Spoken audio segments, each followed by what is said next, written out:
Well, good morning, everybody. Everybody right to go? I'll take that as a yes. Well, I'm very pleased to be here today with Stephen Rue, the Chief Executive of NBN Co, to make a very important announcement about the next stage in the evolution of the national broadband network. We're announcing today a $4.5 billion investment plan, and as a consequence of this plan, by 2023, 8 million premises around Australia will be able to order an ultra-fast broadband service with a speed of up to 1,000 megabits per second, otherwise known as 1 gigabit per second. That's blazing fast broadband. This plan includes several elements, and I'll ask NBN's Chief Executive, Stephen Rue, to explain some of the elements in more detail shortly, but I want to just step through some of the key elements. Firstly, within the existing footprint of premises that receive fibre to the node, we will designate an area or areas within which 2 million premises will be able to order a service of up to 1 gigabit per second, and that will be delivered through an upgrade to fibre to the premises in homes which order that upgrade. And that will be available by 2023. That's to say we'll hit that commitment of 8 million around Australia, including 2 million premises which are presently served by fibre to the node, able to order a service of up to 1 gigabit per second by 2023. We'll also be upgrading the premises presently served by HFC or hybrid fibre coax. That's some 2.5 million premises around the country. We'll also be upgrading premises which are presently served by fibre to the curb. So this is how we arrive at the total of 8 million premises around the country that will be able to order a 1 gigabit per second connection, a speed of up to 1 gigabit per second. Also included in this $4.5 billion investment plan is the $700 million that we separately announced yesterday, which is to support the provision of business-grade optical fibre services, including through 240 what we're calling business fibre zones all around Australia, including 85 in regional areas. We announced this in Port Macquarie yesterday, and the sorts of regional areas where there will be, or centres where there will be a business fibre zone include Rockhampton, Port Macquarie, Coffs Harbour, Ballarat, Devonport, Bunbury, Mount Gambier, so major regional centres all around the country, and that's one of the other elements of this $4.5 billion plan. Now, since 2013, our Liberal National Government has been following a methodical plan to roll out the national broadband network. We inherited a failing project. In 2013, we inherited a failing project. There were only 51,000 premises connected to the fixed line network when we got into government. We sat down and very carefully reviewed what we found about the network. We conducted a strategic review, and as a result of that, we developed what's called the multi-technology mix, that the rollout of the NBN would be executed using a combination of fibre to the premises, fibre to the node, and HFC, hybrid fibre coax. And through following methodically and diligently the multi-technology mix, through rolling out the network consistent with our 2013 plan, we have arrived at the point in 2020 where the volume rollout is largely complete. 99% of premises around Australia are able to connect. That's 11.8 million premises. There are 7.5 million premises that are connected, and up to 30,000 a week are connecting. So just highlight the point that every 2 weeks we are connecting more premises than was achieved by the previous government in 6 years. And I also want to highlight this point. When COVID struck, millions of Australians moved overnight to working and studying from home. And the NBN has been absolutely critical in allowing that to happen. This has been a big test for the NBN and its capacity to meet that substantial jump in demand.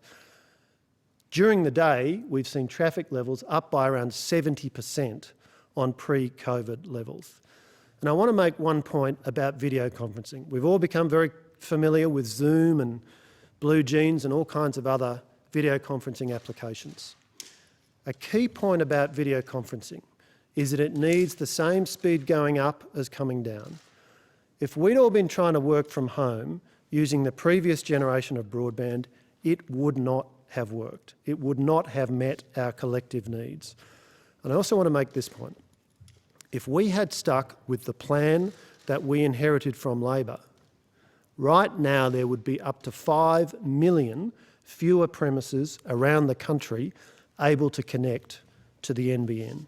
So one of the reasons that we've been able as a nation to accommodate this very sharp change in behaviour has been that our plan in 2013 was to get the NBN rolled out as quickly as possible. We've methodically and diligently executed on that plan, and we've arrived at the point we are today where 11.8 million premises are able to connect, and it now lets us turn to the next stage in the NBN's development. Let me explain the several reasons why our government has approved this corporate plan that NBN will release later today, which embodies these commitments that I've described. The first point is that we have now largely completed the volume rollout. We said in 2013 that we would roll out the network as quickly as we could. Fibre to the node has been a key part of that because it's quicker to roll out, as well as being more capital effective. And having got to the point where 99% of premises around Australia are now able to connect, with the volume rollout largely complete, we are now in a position to move to the next stage. Second reason we're doing this and we're able to do this is because we have proved up NBN's business model, its revenues, its cash flows. Last year, NBN's revenue was $3.8 billion and its revenue is continuing to grow. Earlier this year, we successfully borrowed $6.1 billion from the private markets. When I say we, NBN successfully borrowed $6.1 billion from the private sector debt markets. That is a strong vote of confidence in the NBN's business model and cash flows. And very importantly, much of what we're announcing today is being financed out of that $6.1 billion that was borrowed earlier this year. The balance will be financed out of some additional borrowings NBN will do from private sector debt markets. There is no impact on the budget or the underlying cash balance as a consequence of this plan. It's being financed through NBN, borrowing from the private sector debt markets, and I make the point NBN will also meet its commitment, it will continue to meet its commitment that by 2024 it will refinance the $19.5 billion that it has borrowed from the Commonwealth. Third reason we're doing this and we're able to do this is because we have seen a significant bring forward in demand of broadband caused by COVID. And let me give a couple of numbers to back up that claim. In 2010, monthly downloads across Australia's fixed line networks were 10 gigabytes a month. December last year, that number was 258 gigabytes a month. Just since December last year, it's risen to 300 gigabytes a month. So we've seen a sharp spike in an existing underlying trend with demand growing. Together with other factors, such as the growing proportion of customers ordering higher speed plans, and indeed with the customer response we've seen to the launch earlier this year of home superfast and home ultrafast services within a more limited part of the footprint at the moment, all of those reasons give us confidence in customer demand.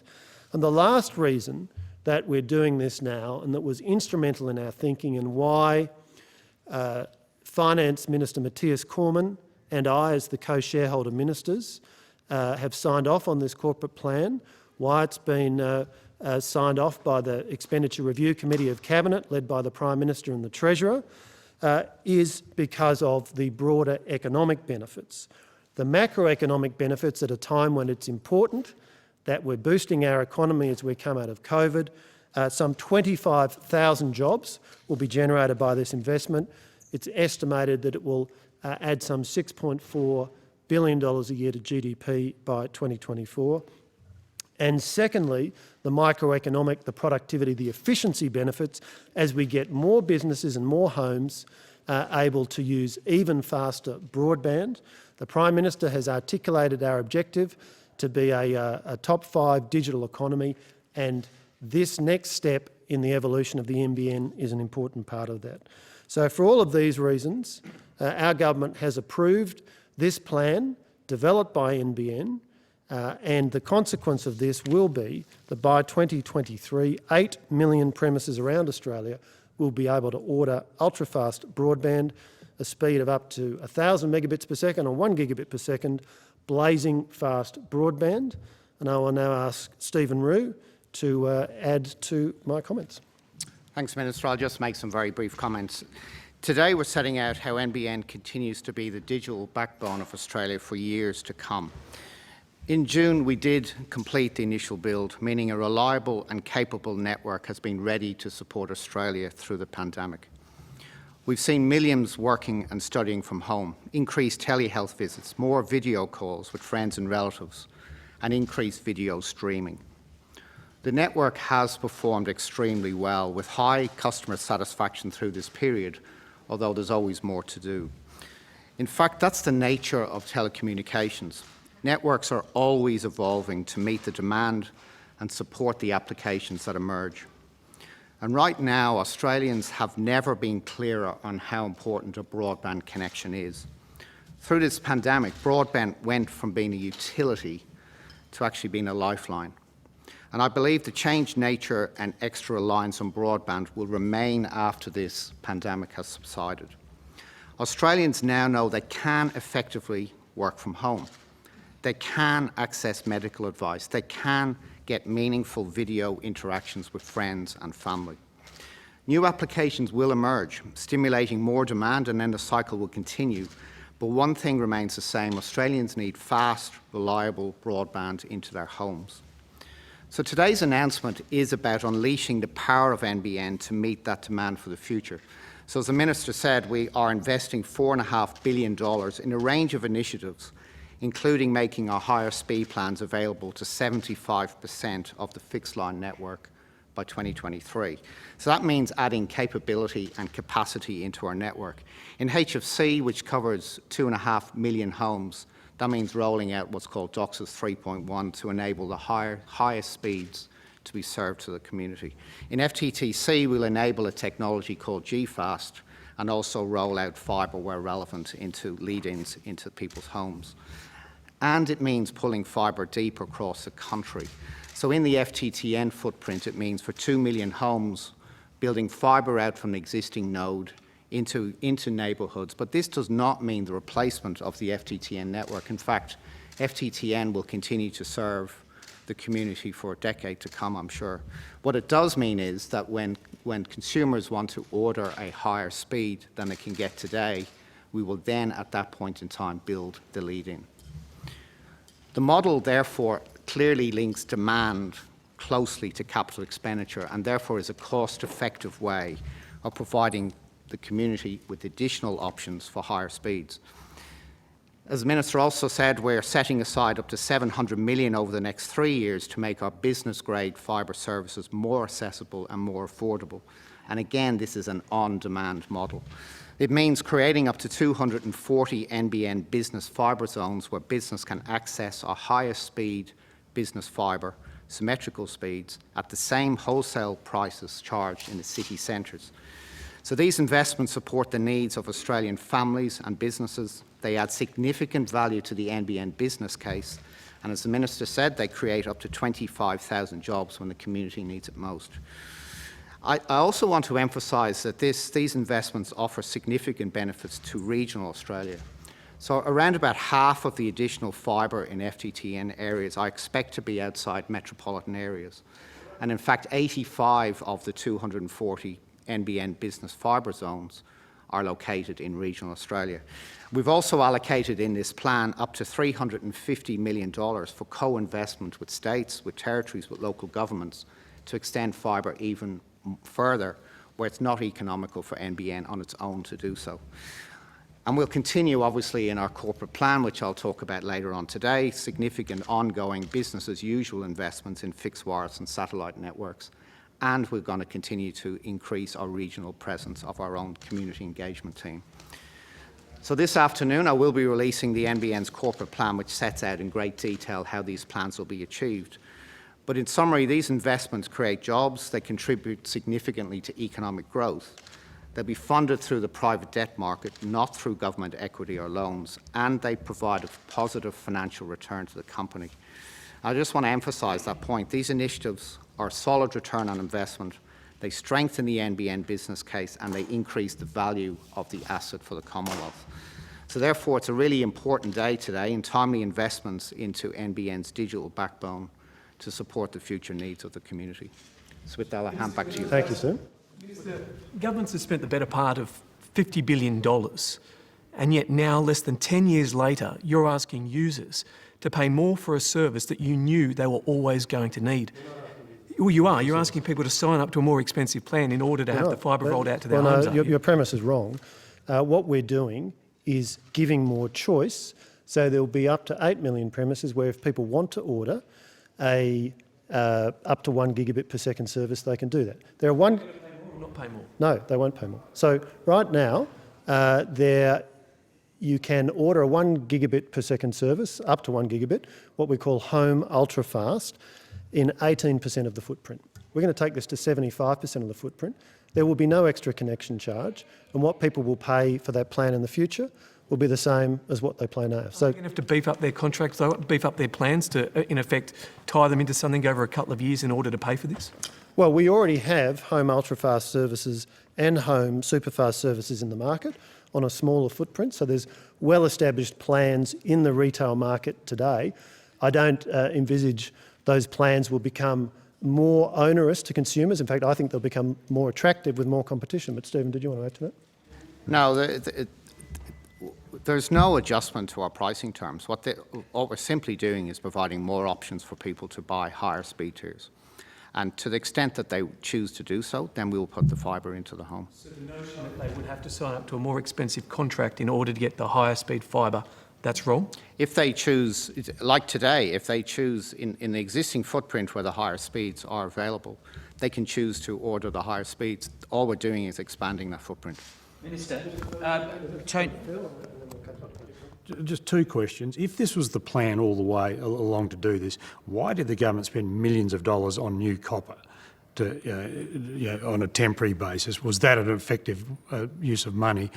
And as Mr Roo just said, and you've said, this is going to increase NBN Co's internal rate of return, is going to add significant value to the company. Is this part of grooming the asset for sale, and is that now part of a firm intention by the government, especially the need to pay down debt and deficit? In terms of privatisation, our position has not changed. We've consistently said that in due course, it's our policy, as it was under the previous government, that NBN will go into private sector hands. We've also consistently said that's not something we're going to be pursuing in this term of government. That is several years away.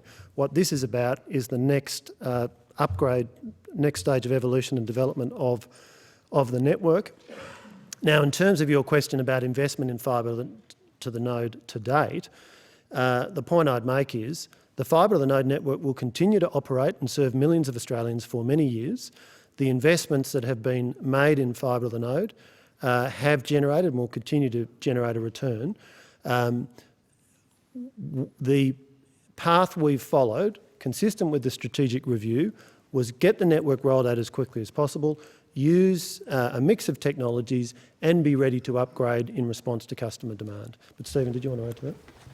The building of the fibre to the node is really important to get Australians up to a level whereby the whole community could receive fast broadband. And as I said in my remarks, that's enabled the whole community to be able to work from home, to be able to study from home in the last few months. The fibre to the node technology firstly has generated significant revenue. So you must balance off the revenue that we've generated from this with obviously the investment that's been put in. But also, as I said, the fibre to the node network will continue to operate for millions of Australians for years to come. It's only when that network doesn't provide the speeds that someone wishes to obtain, at that point in time we will build the fibre lead in. So fibre to node is a technology that I think will be in existence for the decade.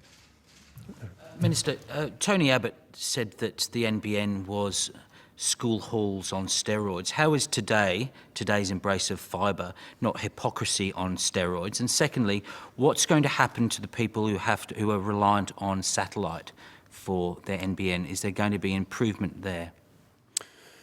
I'll answer the first question, then I'll turn to Stephen for the second.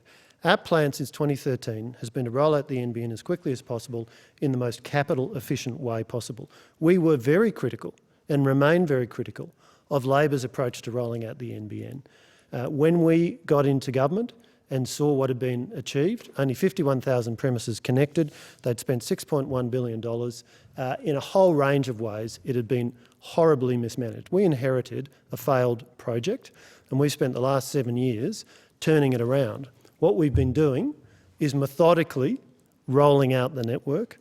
We've been methodically building up the business, increasing the cash flows.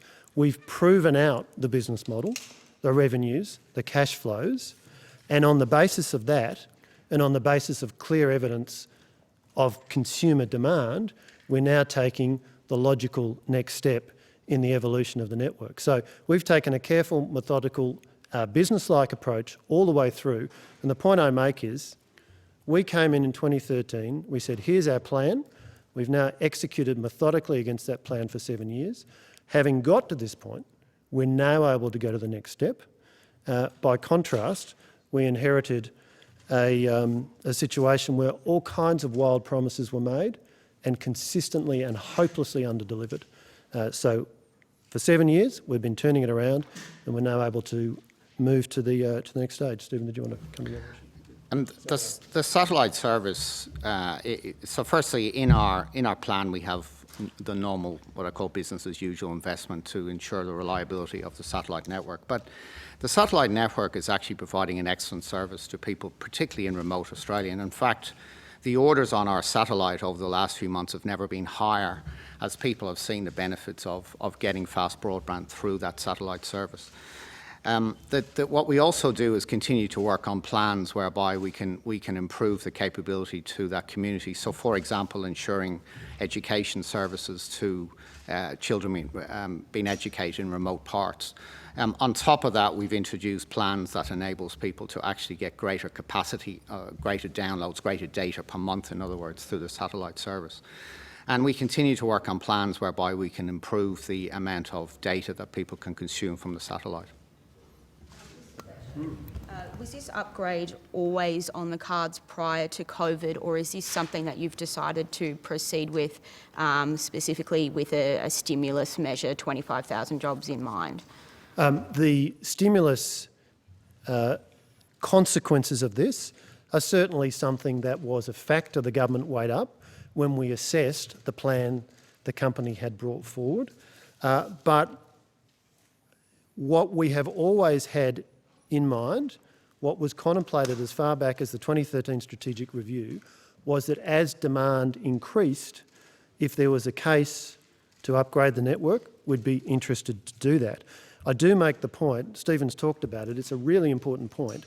The network architecture we're choosing here is that we'll roll the fibre down the street, but we will only connect the fibre lead into the home when a customer orders a service that needs fibre to support the speeds the customer has ordered. That is a vastly more capital efficient way of designing the network than Labor's approach, which was to say to everybody in Australia, this was their plan, we're going to come and tunnel through your front yard and install an optical fibre cable, whether or not you even want broadband, let alone whether you want the kind of ultra-fast services that need optical fibre as opposed to being able to be very adequately delivered by other technologies. So it's consistent with what we've always envisaged would occur, and there's, as I went through, a range of factors which have supported the decision being made now, including NBN having successfully completed the volume rollout, having proved up the business model, and certainly another factor that was present to the government's mind in endorsing the corporate plan was the economic stimulus effects of 25,000 jobs. Fletcher, Sorry, just in response to the latest question, you said you weighed up the stimulus considerations when you were considering the plan. Did you also weigh up the value, the benefits of, boosting the value of the company with a view to privatising it? Was that, you said you're not going to do it this term, but as I say, did you have a discussion, we're about to flog it off after the election and help pay down debt? Did that factor in the discussions? As responsible stewards of taxpayers' capital, we're always alive to the question of what will a particular investment plan by a government business enterprise do to the value of that enterprise. NBN was required to demonstrate to government that there was a positive return on investment as a consequence of doing this, and indeed when we announced the $6.1 billion in successful private sector debt raising earlier this year, we said the proceeds would be available for investments with a positive ROI, subject to approval by government through the corporate plan. So yes, we certainly asked, is this going to have a positive ROI, and we wanted to be satisfied of that. What is the value of the NBN now? Just come over here and then come back to you. Minister Fletcher, you're now announcing that you're going to put more fibre closer to homes, which effectively was what Labor was planning in 2009, putting fibre directly into homes. Is this not a concession that they were right to begin with? And how is what you're announcing today anything other than a backflip on what you guys said 10 years ago? Absolutely not. In a number of very important ways, our approach has consistently been very different to Labor's. Labor's approach was build fibre to everybody straight away. We consistently said, number one, much more expensive. The capital cost of a connection, $4,500 per premise, fibre to the node is in the low twos. So secondly, Labor's approach was we'll give fibre to everybody, including people who don't want it. Many of the most successful rollout strategies around the world, including in New Zealand, for example, have been you only connect the fibre lead-in when the customer orders a service. And who pays for that fibre leading then? NBN will pay for it. So NBN will incur the $1,500 or so capital cost for the lead-in when the customer orders it. But bear in mind, Labor's model was whether people wanted it or were ever going to order a service or not, Labor was going to spend that $1,500. Our approach is vastly more capital efficient. The other thing, there's multiple differences.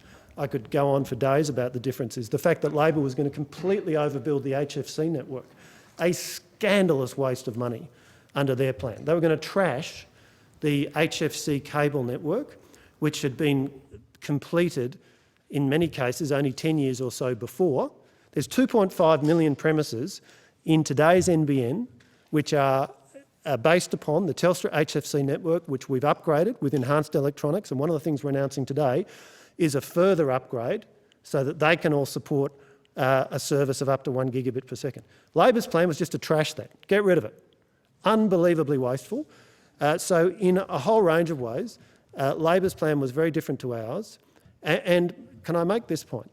The fact that by 2013 they'd only got 51,000 premises connected to the fixed line network underlines a fundamental problem which they never ever solved, which is if they'd stayed in government and continued with their plan, it would have taken so much longer to get the NBN rolled out.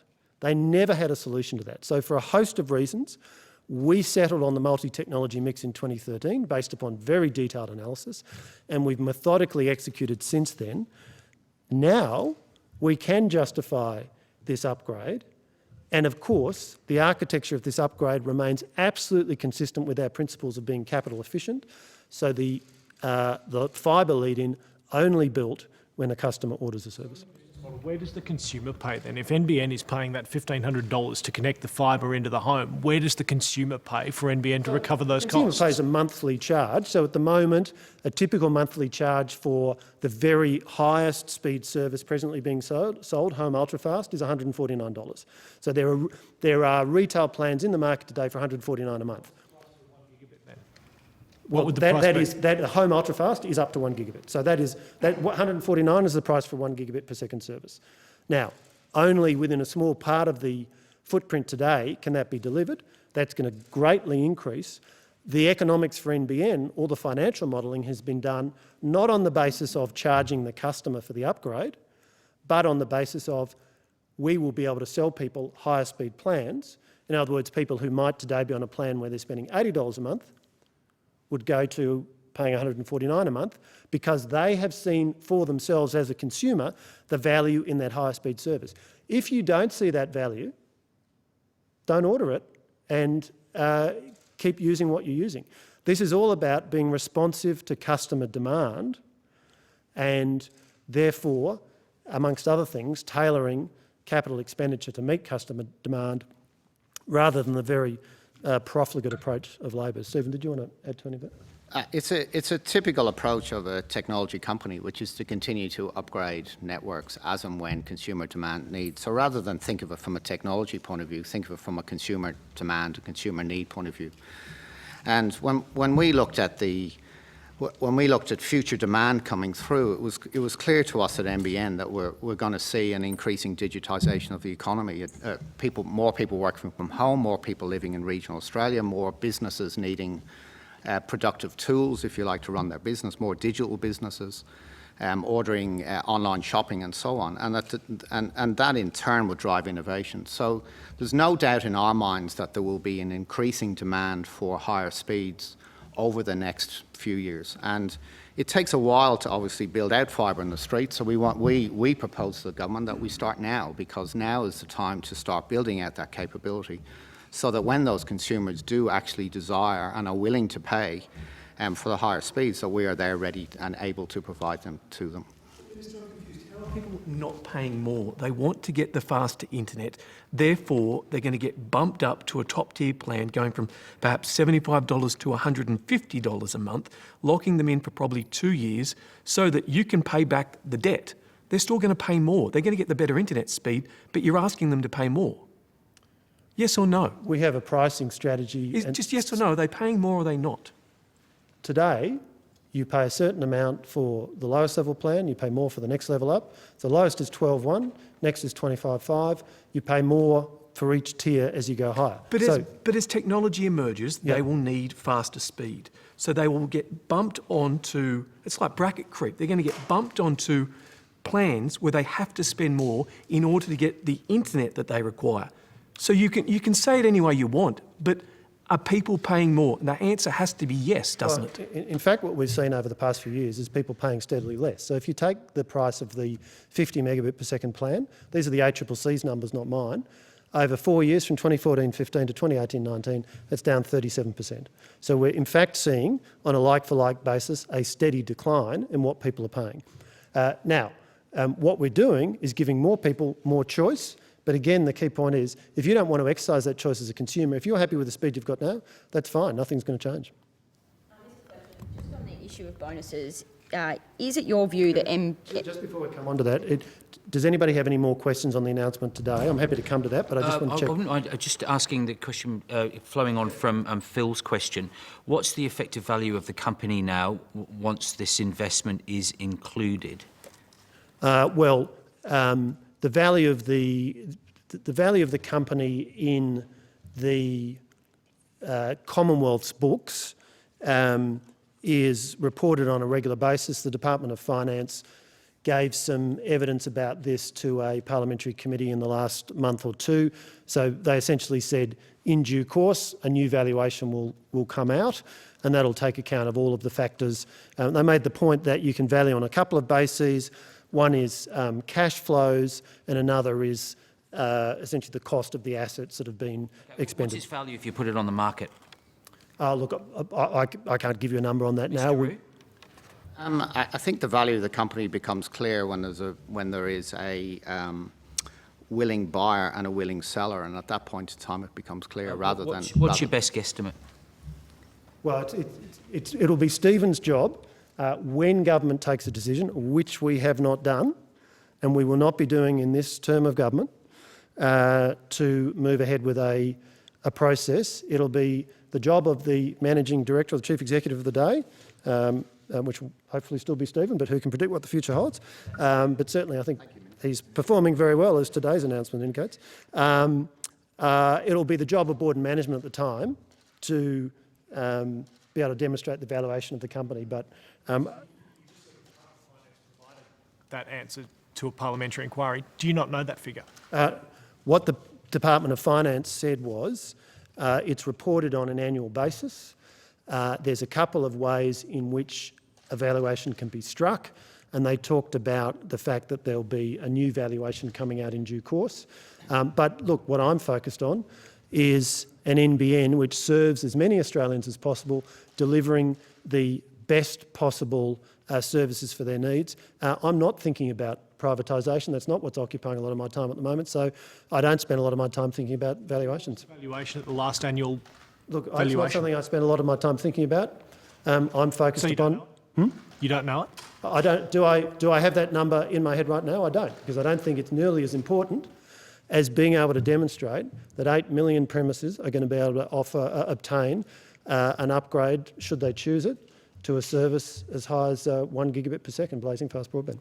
If I can be clear, what the Department of Finance report is something that's required under accounting standards. I wouldn't treat that as a valuation. A valuation only occurs when there's a willing buyer and a willing seller, and that's not the case at the moment. What that is purely an accounting exercise. Minister, can I just finally read you what Kevin Rudd said on Twitter today in regards to your announcement and perhaps get your response? I normally wouldn't, but he is a former Prime Minister, so... What a mega backflip on the part of Morrison. For 7 years, they've botched my government's 2009 plan for the fibre to the premises, instead wasting billions, giving us the worst speeds in the world.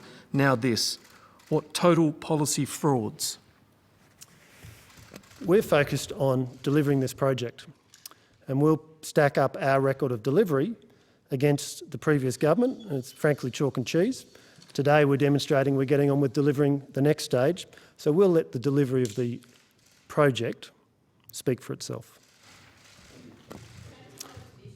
Oh yeah, sure. Yeah. So is it your view that NBN executives should receive bonuses this year when they're cutting hundreds of staff? And Mr Rue, is it your expectation that you will receive a bonus this year?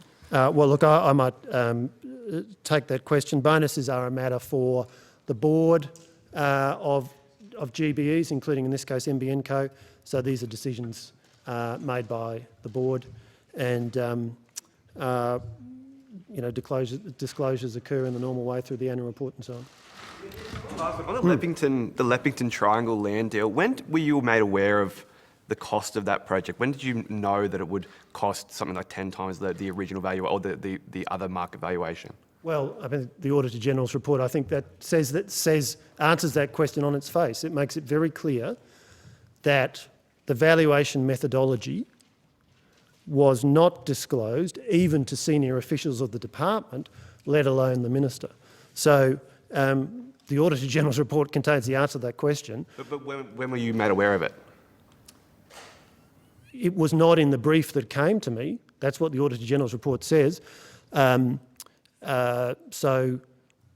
This issue, became... I was made aware of it when I read the Auditor General's report, which I did. Are you concerned that you weren't made aware of it at the time? Yes, I am. I mean, the Auditor General has specifically said, I think his words were, this raises serious ethical issues that officials within the then Department of Infrastructure did not fully disclose the valuation basis to senior officials of the department, let alone to the minister. I think the Auditor General is right. It does raise issues.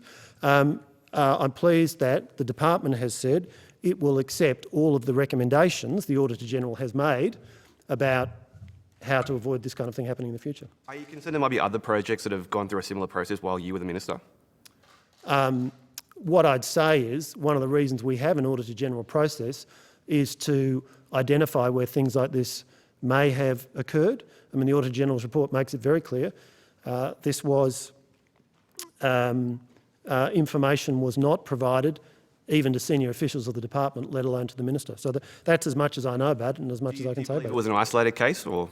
Look, I'm not really in a position to say anything more beyond what I've said as to exactly what the Auditor General's report says. Thanks very much. For a minister to be informed about a purchase spending, in this case, $30 million of taxpayers' money.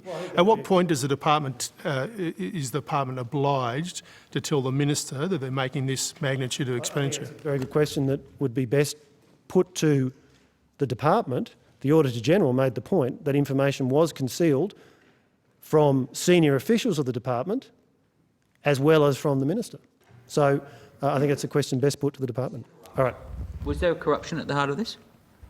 Look, I don't really have anything more to add. My knowledge is the same as yours. In other words, what's in the Auditor-General's report. The Auditor-General suggests there's a major probity question here. So Well, was there corruption at the heart of He it? certainly used the words that it raises, his language was, it raises ethical issues. I think I welcome the fact that the department has said it will accept the Auditor-General's recommendations, which are of course designed to prevent this happening again. Okay, thanks very much. Thank you.